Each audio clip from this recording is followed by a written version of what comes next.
ঘূর্ণিঝড় রিমাল ভোলার মনপুরার দরিদ্রদের জীবনে কষ্টের নতুন মাত্রা যোগ করেছে।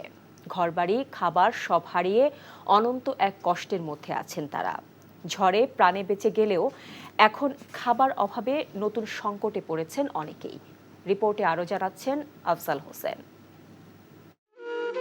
চলার মতন আর বিডার মারিও নাই, সব তো চলে গেছে। আমি যে কোথায় যে ঘর উড়াবো বা জায়গা কিনবো কি কোনো সামর্থ্য আমার নেই। আমরা কোনো খাওয়া দাওয়ার খাইতে পারিনি।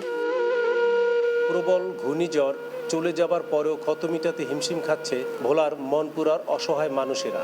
খেয়ে না খেয়ে খোলা আকাশের নিচে দিন কাটছে এদের জীবন। দরিদ্র অসহায় এসব মানুষদের জন্য তেমন কোনো সহায়তা পৌঁছেনি।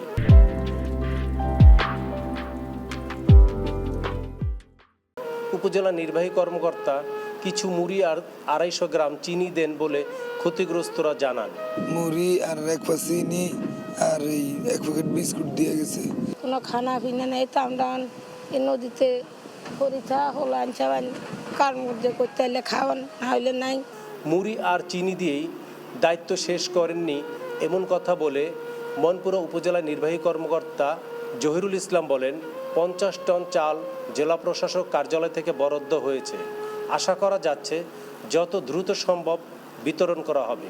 বন্যা নিয়ন্ত্রণ বাঁধ দ্রুত নির্মাণের কথাও বলেন উপজেলা নির্বাহী কর্মকর্তা। আশ্রয় কেন্দ্রে যারা ছিল সেই সময় আমরা শুকনো খাবারটা প্রদান করেছি। মানুষের কাছে ত্রাণটা পৌঁছে যাবে, খুব দ্রুতই পৌঁছে যাবে।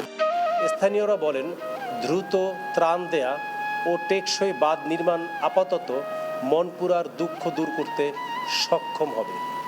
আফজাল হোসেন, এনটিভি নিউজ, মনপুরা, ভোলা।